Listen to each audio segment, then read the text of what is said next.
Stan, Jeremy Strong. Welcome back to the podcast, gentlemen. And God, congratulations that this movie is seeing the light of day. I saw it at the world premiere at Cannes, and I was scared to death that it was not going to come out, but it's here. It's real. It's actually coming to theaters this weekend. So congratulations to both of you. Thank you so much.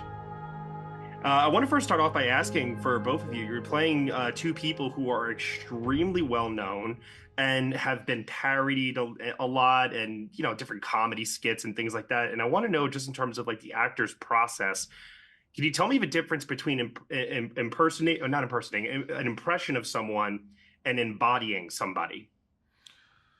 Well, I don't know. I think you have to start with what's happening on the inside. I mean, you go out there and you're gathering as much information as you can about the person. Fortunately, if it is a real person, there's a lot of it has been documented, as is in this case, and you're trying to understand what is the emotional need, which we all have and carry within us, and what is driving the decisions, what is there to prove, why is there the need for power, why is there the need to be heard, and then you try to also understand the time period in America that we're discussing as well, a time period that seems to have embraced this ideology of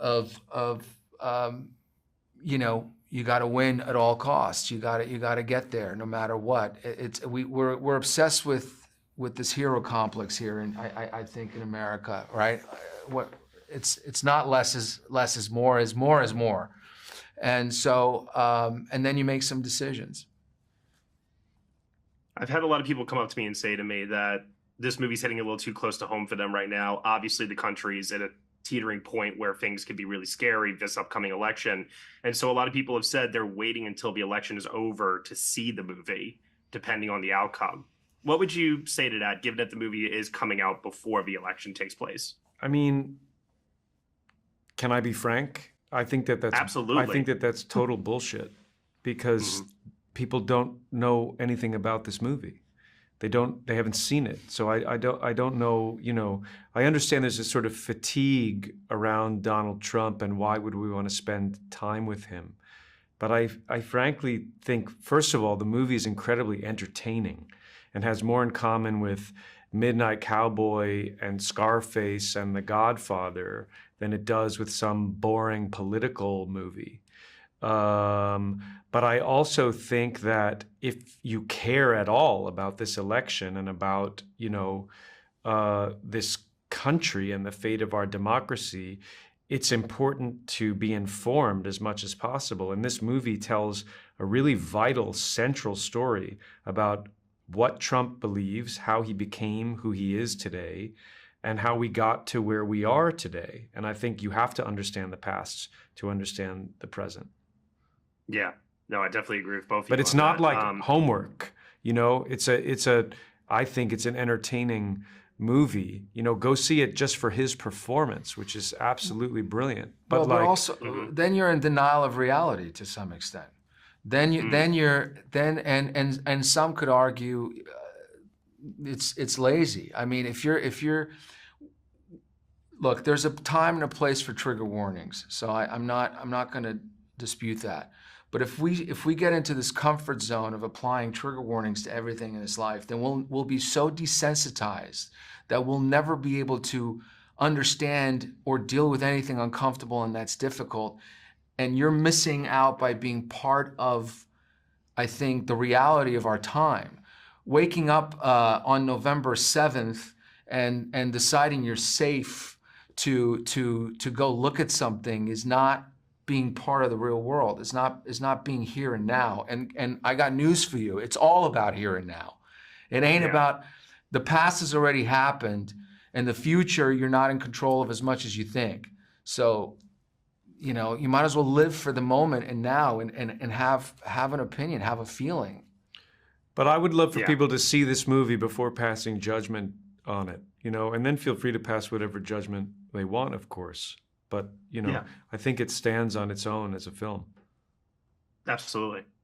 Given that this movie has faced a long road to get here towards its release, obviously both of you are really, really well known within the industry, prolific careers and such.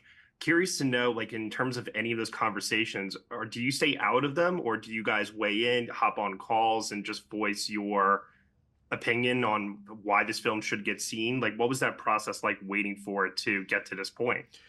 I mean, I personally was not super thrilled about the idea in 2024 in the United States of America of a film being censored. That's something that happens in Russia or North Korea or, you know, other countries that we think that we're different than. But so I found it really troubling and a harbinger of things to come. And all the more reason why it's important for this film to come out and for people to see it. I personally, if I knew that there was a film that had been like banned in this country, I would want to go see it. Like whatever those records were when we were growing up that was like you weren't allowed to listen to. And you hide them under your bed. That's all you think about. You think about the elephant in the room. Yeah.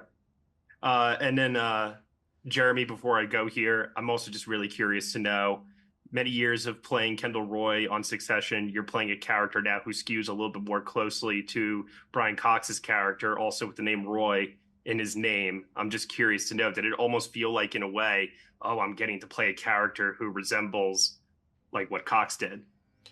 No, you know, they don't touch each other in my experience of it. You know, that was a role that I played among, I know that that's something I'm known for, but that's long gone. You know, I never once thought about that. Although I can see what you're saying, and there's a kind of, you know, Logan Roy is a descendant of someone like Roy Cohn. You know, Rupert Murdoch was at Roy Cohn's parties. Logan is a descendant the way that Alex Jones is a descendant, and Trump and Roger Stone, and, you know, a lot of people who I think pose a clear and present danger to our country. Yeah, no, you're definitely right. Gentlemen, that's all the time I have here, but I want to just once again say my thanks to both of you, and also to wonderful performances, each of you. Like, you guys really dug deep into who these men were and showed them for who they really were. So I thank you for that. Thank you.